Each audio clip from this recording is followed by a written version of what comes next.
Night Stalker, adding a bit of that, you know, map control and global presence there. You get this guy in Agnum Sep literally going to be left in the dark, but then to round things out, eHug picking up the Bristleback. Very interesting. So a safe lane Bristleback, I would imagine, unless they're deciding to go aggro. Yeah, most likely will be a safe lane Bristleback. Infinity usually plays carry roles. I guess they're going to do a safe try. Lina and CM playing support here. Jaw plays CM quite a bit. And they're going to be pretty safe in this tri lane, I think. Whereas if we look at Unknown, support Night Stalker, I'm a little unsure about this game. I guess he's pretty good versus Crystal Maiden. That part's pretty cool. Just leads me to believe that they want to play aggressive pretty fast. Having a Lion and a Night Stalker, I mean, they can probably get pretty aggro pretty hefty. Or maybe they wait out for that first Nightfall at 4 minutes, but that means he needs to get some sort of XP involved. You don't want to be going in the first Nightfall and be stuck at level 1 or even 2. Yeah, I feel like a lot of this game is going to come down to how well this next Assassin does. Because the safe lane for eHug is going to go really well, obviously, because they have, what, 2 good disabling heroes. They have a Bristleback who's more of a semi-carry. They should be able to zone the Beastmaster. Once Jaw hits level 2 here, he'll have Aura with Frostbite, and then every pig is dead. Now, every time he casts a pig, he's going to be able to Frostbite that. Yeah. So at most, he's going to be able to stack a lot, and they don't really have a hero that clears stacks anyway. So I feel like Beastmaster's not going to have the best time. Mid is going to... could go either way. It's going to come down to rotations, I guess, is going to be the focus here. Who will get ganked more? Very safe Observer Ward here, placed by the Radiant team. Oh wow, one of these cool new ones. Fangler Fishwatcher. It's like a frog. Oh, weird looking. What a cute it's little like guy. Melting, half dead. Like, please put me out of my misery. Spend some time on this. Very nice. That's cute. Oh, let's get those last hit denies up, Purge. Want to make sure we know who's kind of ahead in the CS game. Observer. You know, we got it. Don't worry about it. People would freak out otherwise. Can't have that. But so dual lane. Okay, they're starting dual lane versus dual. A lot of security for the mid laner on both sides. So they want to make sure they have a good head start here, but it looks like that priority might go towards the eHug front here, as Ja is going to be the one to get up on the high ground. Nice little early freeze, and just will continue to poke back Mr. Kanoa. He's totally happy to just... Wow, look at this. The supports are just moving around fighting each other all the time here. Bloody Nine getting zoned out. But... Queen of Pain has not spent her point yet. That's not too surprising, because she does have some danger here. Actually, they're in some trouble. Stun actually lands there. She's going for it. Frostbite has not been used yet. Bloody Nine's going to get low. There's the Frostbite on top of the Queen of Pain. He does have a level 1 raise. But he used the medium raise, actually might be able to break the salve. Oh, John, you really need to break this. Oh, he's got 4 seconds. Yeah, he's good. Scot-free here. This is going to be a full distance blink to get back towards the bottom. So first blood is going to be going to Mr. Z-Talk on the Night Stalker. Yeah, the extra armor and the boots start makes him actually a pretty good level 1 hero. He gets really good at nighttime, but generally you see him underperforming a little bit. But look at this. With the Quap running around, he actually got a full level out of this. He's almost level 3, which is a huge advantage for support Night Stalker. So I think they're in a pretty good place on the bot lane. Nyx Assassin getting tons of experience here due to the fact that it's just a lion down here. He can usually bully this, and especially with the creep wave advantage here, he's really not that much threat of dying, because the creeps would help him out if he did get in trouble. So pretty good for him. On the top lane, we've got Beastmaster at level 3. That's due to the Lina spending some time mid. CM has spent all of her time mid. So Beastmaster getting way more than I thought he would. And that's kind of an interesting game, basically. Shadow Fiend needed to be protected mid, because if he wasn't, the Night Stalker would have bullied him. So CM had to be there, and as a result, both off lanes basically get extra experience. Well, we got a little bit of a tiff down here. Bottom rune, it's the S4 rune. It's going to be picked up by MJW. He's got a haste, so he's just going to go ahead and keep poking. Meanwhile, it is actually going to be Kahona who goes down, but we'll keep focus here. Lion, whoop, going to be taken down. MJW grabs that one. eHug pull ahead 2-1. So big kill there. That's Quap dying mid. I guess he got raised or something. Like, that must have happened, right? I guess so. I assume it was Shadow Fiend. Yeah, Shadow Fiend got the kill. He must have, like, triple raised him or something. Cut out position. Don't want to be letting that happen. But they're going to look at Redemption already, Purges. She returns, makes her blink in, and gets it right then and there. Revenge for Miss Queen of Pain. 3-2 now, Team Unknown. And she's got 2 levels into Dagger as well, so that's kind of a big investment. It means that her mid game is going to be a little tougher. The extra Dagger levels obviously does really good damage and helps keep SF low, but those axes. Yeah, it was big damage right there. Be careful. He's doing pretty good though. Beast got a kill. Who the heck did Beastmaster kill? Killed Crystal Maiden. Wow. This is pretty action-packed game already. Lots of simultaneous action. He must have died top. I completely missed that one. Come on, Purge. I'm a bad observer. It's clear. I didn't see it either. I'm not going to let you take the full blame for that one. But we have just less than a minute before that first Nightfall, and Night Stalker is actually about 3.5 here. Still been hanging around this mid lane. really helping out this Queen of Pain, not allowing Justin on his Shadow Fiend to get too comfortable here. And once this Night Stalker goes missing, I'm sure all of eHug are going to be in question as far as what the hell's going on. But we have to look towards the top lane here. Beastmaster going to be in trouble as look at Jaw looking to swing in with the flank. By the pig. Yep. Oh goodness. Because of that pig and the slow, the supports were not able to get in. Crystal Mane's already slow enough as it is, and he's going to be able to walk away. I feel like CM was the wrong hero to pick if they wanted to do what they did this game. Like, there's much better heroes that you can use to bully. If you're playing CM, what you have to do, in my opinion, is start in the jungle and get level 2. Oh, sorry. Mid lane, it was another bit of a trade. It could have been another Shadow Fiend takedown, but a quick blink dodges out the raise, and Queen Pain's going to go for the top rune instead. See if he gets the regen on the bot lane. Looks like Lion is going to be able to deny this, no problem. Stand on the high ground. There it is. No regen for you guys. So, yeah, I feel like they just should have picked a different hero other than CM if they want to do the bully mid, because she's okay at it, but her armor is low, her HP is low, her animation is terrible, her damage is terrible. Like, if you want to play CM, you should just get level 2 really fast in the jungle and then go do stuff. And I feel like they should have sacrificed the Shadow Fiend for, like, 5 last hits or what, the first minute or something like that, because now CM's just in a really bad spot. He's only level 2, he's 4 minutes. It's a hero that you get advantage by ganking and moving early, and all he's really done is guarantee some Shadow Fiend last hits, but now he's not doing anything else. And this Beastmaster has so much levels. He's level 5 already. Like, he can very easily pressure these guys. And you got Night Stalker, you know, stalking nearby, kind of off the radar, and Crystal Mane's like, I don't want to be anywhere near, but look at this, even from the other side of the trees, he's able to get off the Void. Big damage. Blade Knight's forced to step in with the LSA to keep him at bay, but it's clear that Team Unknown have a full force aggression here in this top lane. Mid lane still going pretty solid for your Queen of Pain, 22 and 9 CS to Shadow Fiend's 21 and 4, as he is, though, level 6, still ahead as far as levels go to the Queen of Pain. Night Stalker doing nighttime things, man. Just pressuring. He's only level 3, but he's such a big threat for these squishy support heroes. Yeah. CM just hitting 3 at least, so she's going to have Nova. That'll help a lot. But he's got Primal Roar now, too. They could just do a 1-2 punch right here. There it is. Any hero should die here. And there's more axes as well. Catches 2. Oh, it's a double kill. Great axes from Greedy. Completely worth it. And he might get a return kill on the Night Stalker. He's chasing his silenced up, though. He does have a bottle, but the pig slow, in addition to the Void, means he's out of there. What a big pickup. Man. Oh, but they might catch the Night Stalker instead. There's one hit. He's going to try to juke the raises. Great silence. Night Stalker outplaying here, but he might be able to get him. Do they spot him with the tower? I don't think they did. And they checked for a blind raise, and he is going to be just fine. And he has no TP scroll. He's just like, I'm just going to hang out here. He's going to bought out, and he'll suicide. I think that's it goes to Shadow Fiend still, though. What? Wouldn't it have been better to just go to the neutral camp and deny yourself? That's actually really unfortunate that it didn't count for the yeah, you're right. It would have been better to deny. But the problem is if he moves to the jungle, there's very likely to be heroes there. Yeah. I think he was hoping for a split, and I think Shadow Fiend didn't get experience for that, if I'm not mistaken.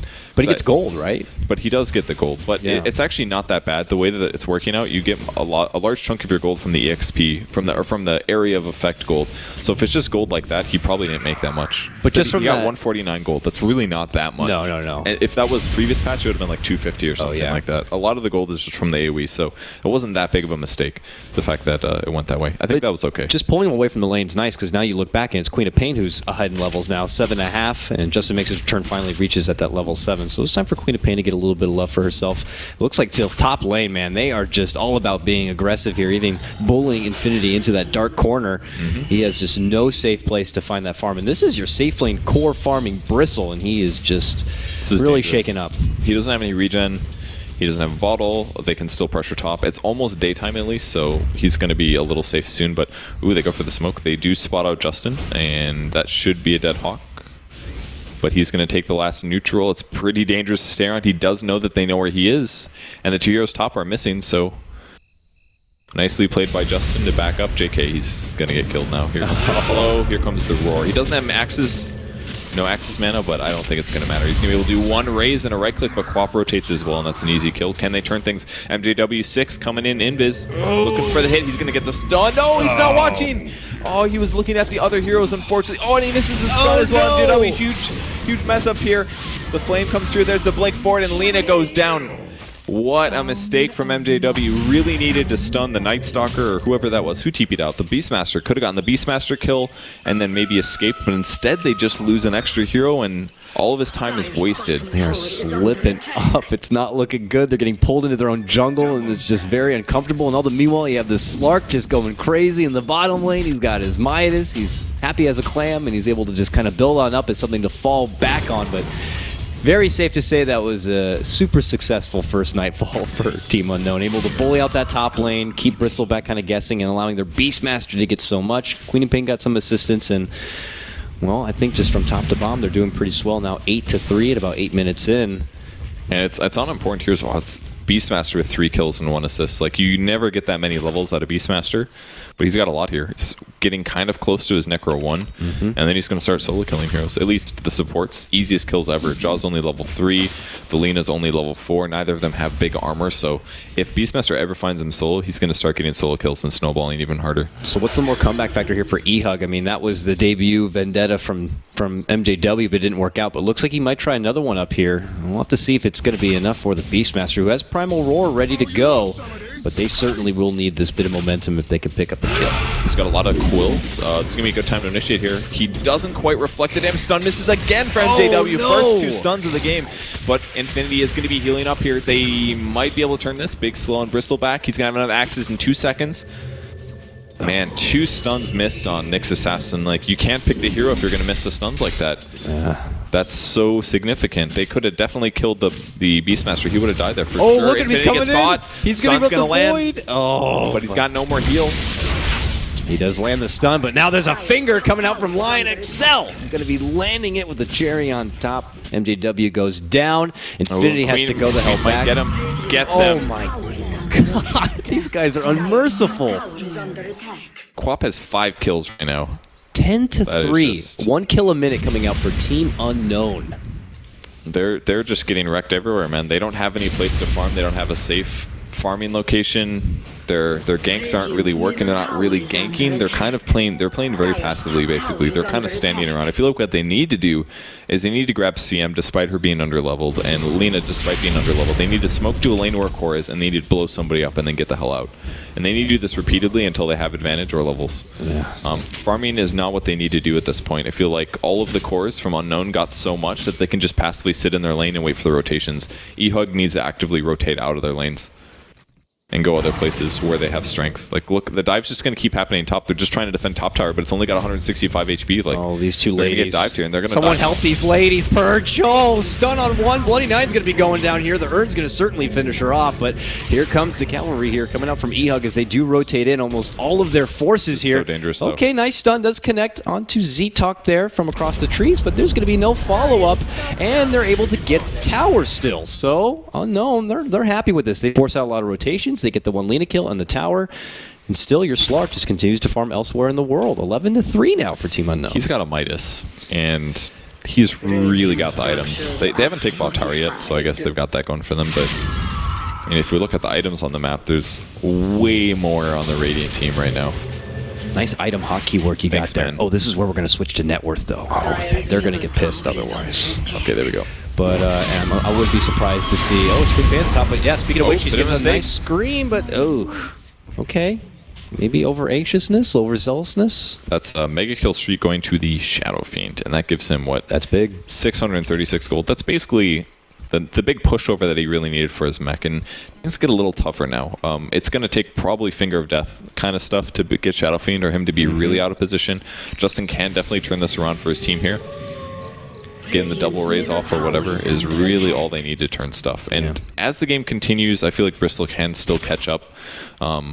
He's going to have to worry with Pounce and stuff like that, but actually probably the biggest threat is just Crippling Fear, because if you just silence him, he can't cast Quills, he can't cast Goo, his Warpath levels will go down, and he won't actually do that much right-click. So now this Slark, after his Midas, not going more positional with his next item build, but the Band of Elskin leads me to believe that he's just going, what, Yasha from there out? Not your traditional more Blink, not your Shadow Blade? I have no idea why he wouldn't go either Blink or Shadow Blade. I mean, the mobility seems so good in a game like this where you're already so far ahead, you might as well just take advantage of it. And you're against a Lena and a Crystal Maiden. Both of those heroes are very, very easy kills as a Slark if you jump on him. So MJW does spot out the Slark. We'll see if he communicates the fact they lost his passive there, but they're looking to dive the tower. I've got Lion here with no MC. Do you have a Blink by any chance? No, he had 600 some odd gold. Yeah. Okay. Oh, he spots the courier. He saw the delivery. Doesn't find him, actually. 2 ships in the night, Purge. That's actually pretty unfortunate for eHug. That kill would have been really big. It would have guaranteed the tower. Looks like they're still going to get it because they are trading, but a kill and a tower would have been a lot better here. But at least they do group up and push. That's the mech finish on Shadow Fiend. Lots of HP in him. They're going to TP, maybe defend this. Good TP so far. I like the position of Jaw here, but I think Night Stalker's going to turn things around. Maybe they don't spot anybody. And the vision of the Hawk just really gives them a huge advantage. Yes, it does. Yes, it does. You see what's going on behind. They're going to sneak in. They got the finger. They got the void. Can they finish off MJW, though? Oh, they will. Laguna flies out onto Z-Talk, but he will be able to shrug it off. They will walk away. They're looking to finish out this Tier 1 in exchange for the one they lost on the bottom. But here comes eHug. They're charging on forward. They're going to get Excel down. He gets a stun as his last dying breath. Beastmaster's going to get the tower. Now they're looking for Z-Talk here, who's trying to go away on the run. Slows him down, but he's got nowhere to go. He will also get dropped. This has been eHug's most significant fight thus far in the game, but they end up still losing just the one MJW. I think that was pretty good for him. I like the position of the Shadow Fiend there. He basically walked the dangerous way. He didn't TP there. He actually walked in a position where they thought that he was vulnerable, and he's like, oh, mech, wand, I'm full HP. Now my team's here. Now you die. That went okay. I think that was okay for them. Got a lot of disables out of Crystal Maiden and Lena as well. Obviously, the Nyx Assassin got blown up, but that was also a Finger of Death. So that's most of of Unknown's damage in the early game, with the exception of Quap ult. So I think that was pretty good for eHug. They just need to do a couple more ganks. I don't know how many smokes they have in the shop. 2 sittings, so definitely smoke ganks are what they need to work with here. If they can do good smoke ganks, they're going to be in a good place, because they just need to get CMS 6 now. So, and double brace are very rare. We don't see this very much on Crystal Maiden, but it's mostly magic damage, so it's probably okay to do this over Tranquil Boots. So if he just stays alive, we're talking about potentially doing a ton of damage in team fights. eHug do have to keep up this bit of momentum. They want to get themselves back in, but of course, remember, Slark really hasn't been involved in too much. Looks like he's going to be going for an S and Y on his build-up here. Ooh, this is not going to be tanky enough. Okay, well, they're going to move on into Justin here. They're going to clear him out before he can even get anything off as a response here. There's going to be Primal Roar and MJW. They turn on to him. There's the Sonic Wave. That's an easy 2-man cleanup. Infinity comes in, but he's a little too late to this party. And with that, he's going to be set right out the front door and into his own grave. So they easily take down 3, just as we were really boasting up eHug to make that bit of a comeback. They kind of hand it back over. I mean, it was a good smoke from Unknown. They grabbed the Shadow Fiend very easily, but the other heroes just shouldn't have gone in. There's no reason. Like, Nyx Assassin basically just has his skills here, and the supports weren't quite in position. I think Bloody Nine was out of skill. Like, his abilities were on cooldown. I don't know if he used them farming mid or what, but he didn't quite have his stuff ready to go. He didn't even get a counter kill on the line with his ultimate or something, so that was just... That should have been 1 kill, not 3, I think. Unfortunately, it is going to be 3, and all that while, Slark was able to clear out that Tier 1 bottom lane for himself. SNY easily completed, and already 500 gold built up for the next item, whatever it may be. Maybe now his positional item, but I mean, that's a scary thing. eHug already have their arms full with 4 of the Team Unknown squad. Imagine when he's really looking to get involved, but here we are moving forward. Greedy, he's got a Primal Roar back up at 8 seconds. His Necro Book already up to level 2. He just about has the gold for frickin' level 3 here. This is going to be a very difficult game right now, Purge, for Team eHug to make the comeback. I mean, now after they've already tried to use their Vendetta, they've gotten their supports to level 6. What else do they need to fall back on to try to get themselves back into this game? They literally need to do smoke gank, because that's pretty much their only solution. We should see this Quack Pill here on Lena any second. There's a Scream. The Origation reacted really fast there, but should still die. We get a stun from Nyx Assassin as well. Actually, might get this lion kill almost halfway through the animation. I think he's going to get away. There's a stun. That's a really tough loss for MJW. If he, did a little better earlier in the game, he would have an extra level. Might have gotten that extra attack off and scored the kill. So that's really unfair from him. He really needed that kill. Both supports just barely able to get away. Lena was able to make it out, just barely alive. Queen of Pain didn't want to commit for that one, and then of course we saw there. Yeah, 4 armor, so good. Now they do plan ward down does job, but it was on a ward of Unknown. If they were able to spot it at, they'll know what the scoop is. Placed like almost the same time. Yeah. Like they just look at each other and they're like, "Don't tell your team. I won't tell my team." Okay, deal. It's very obvious the Team Unknown or the team with the most map awareness here. This Hawk has been doing overtime in jungle here. He's in Necro 3. Yeah, at 17 minutes as an offlane. What the hell? That's insane. 4-0 and 5 on Beastmaster. And it was against some sort of tri-lane. And if you didn't know, Shadow Fiend has a Blink Dagger, apparently, according to our friends at the bo2 squad. Thank you, guys. Thank your stats. So, Blink Mech, I don't know if that really holds a candle, though, to that highly regarded Necro 3. I think it's not as good as Necro 3, obviously, but I think it's an okay item in this case. If the disables go on Bristleback, for example, if Bristleback takes the heat here, then he can just jump in and drop a good Requiem. There's not that many disables on Unknown. It's basically Hex, Earth Spike, Roar, and Silencer, Void. So, I mean, that's only like 5.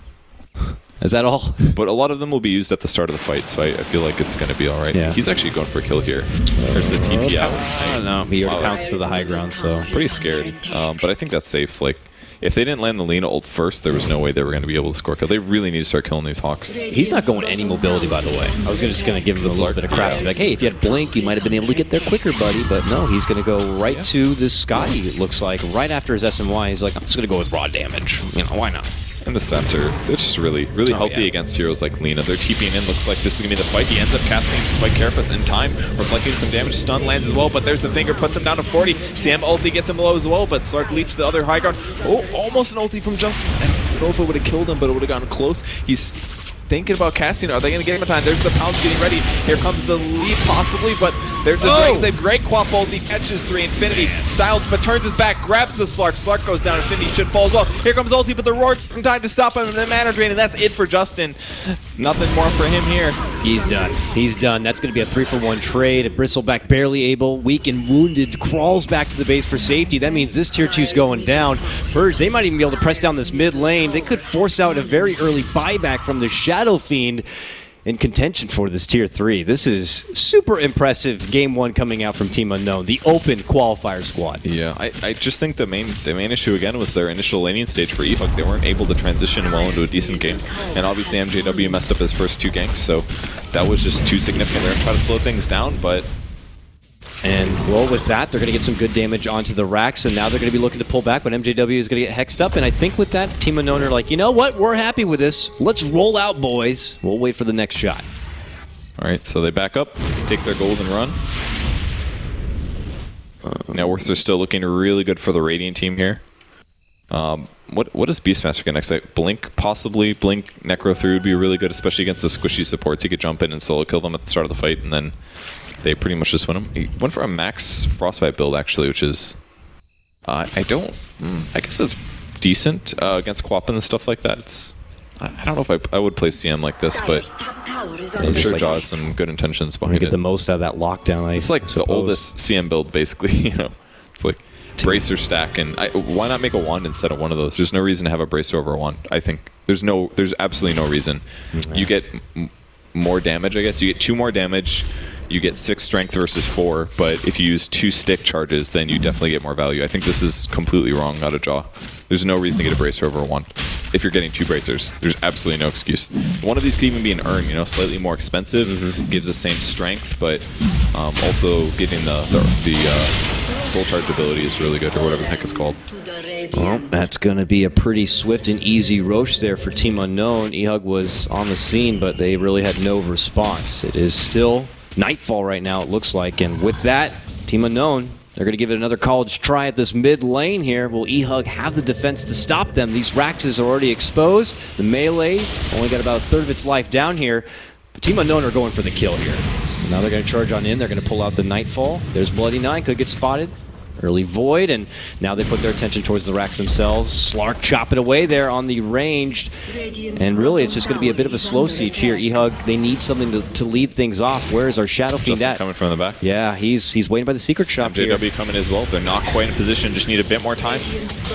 And they're waiting. There's the Dust from line, I guess, looking for Shadow Fiend. They also have the Queen of Pain, though, for Team Unknown, waiting on the side for this kind of move. Oh, she's going to spot out Justin. He's going to be forced to leap to the other side. And I kind of like eHug's position here. They're a little bit late to get into position, but it's looking all right. Holding things out. Is the Radiant team going to back is the question. They didn't really lose anything by hitting buildings there. Yeah. It's not like they're on cooldown or anything. Necro 3's up ready. I think they're going to continue, almost surely. The book is out. They're moving in. Infinity gonna get slowed down, but it seems like Team Unknown, the priority is more on the objective at hand here. Not even gonna have Slark try to zone anyone back. There's gonna be the melee down, looking to pounce and get away from this one. Infinity moves on forward, and they're gonna commit onto him. They get the stun lockup. There's the finger. It is on the back end side, but they return with their own Laguna. Blood hits the floor here. Immediate buyback from Infinity, and now Crystal Main trying to get up a freezing field, but it is gonna be preemptively canceled. Everyone slow low from Team Unknown. Double kill does come out from Justin, trying to clean them out for what they have done, but Slark able to get to the low ground. Taro on the run to walk gone out. But the Raxes, they do drop. eHug now. They're going to be weak and wounded at this point. This game is just going to continue to get a bit more steep. And they're just playing a little bit too sloppy here. There's a lot of execution errors. They're not really spending efficient time on stuff. Like Jaws casting his spells a little bit too slow. They lost the Rax. They glyphed after the melee barracks already went down, so they wasted that as well. There's just small efficiency errors that you're getting that are making it even harder to win this game. Even past like the fact that they're behind, they're still just not quite as efficient as they need to be in the team fight, slightly on different pages and things like that. So making the game very, very tough for them. Net worth is looking really good for the Radiant team. Yeah. That's a 20k gold advantage. They're approximately doubling. And that's basically what happens if your laning stage just goes so inferior to your opponents. It just puts you in such a bad place, and the map movement isn't quite enough to get an advantage. And they're going to take a tower mid, probably, but Nags is already up on Night Stalker. They just have the vision advantage here. Yeah, now daytime as well. They look to pull back. It looks like they will be able to secure this tier 1, but just look at it. Okay, there's a jump in. There's the Necro Book and the Primal Roar will connect. They're going to look to take out Infinity. It's been a hard game for him, solely holding that Vanguard, and he already expended his own buyback. Oh, what a jump in from Queen of Pain. Dishes out the scream. That means the Crystal Maid's got to fall. They're on the run here just to go to the low ground. Going to get chopped down from the Slark. Double kill, though. It's going to be for Konoha. And now you see the Slark dancing out behind. Bloody Nine trying to at least turn the corner, going for the ring around the Rosie Juke. Not going to be working this time. Now a nice stun does slow down Z-Talk here, but really there's nowhere to run. They're so far from home. They can't make it to safety. Infinity's the last one left before it's going to be a 5-man wipe. He's not going to make it. Team Unknown wipe the floor with eHug. This might be game here momentarily, Purge. The towel might be thrown out. 26-9. Pretty convincing, pretty darn convincing victory there for Unknown. They just won the laning stage. They transitioned their ganks really well. They were diving the crap out of eHug. eHug was just on the back foot the whole time, and that's got to be a morale killer. I think Justin did really well this game, but everybody else on eHug didn't really perform that fantastic. Like, the laning stage just went pretty weak, and there wasn't a whole lot they could do. That they didn't gank. They didn't catch up in any way, really. They had like one good team fight. I felt like they had good positioning. It's like, oh, the fight is coming. They would do really good, like, move in position, get people behind. I think that was one of the strengths that they had that game, but they lost the laning stage. They didn't transition that into ganks or any kind of comeback, and Unknown just ran over them completely.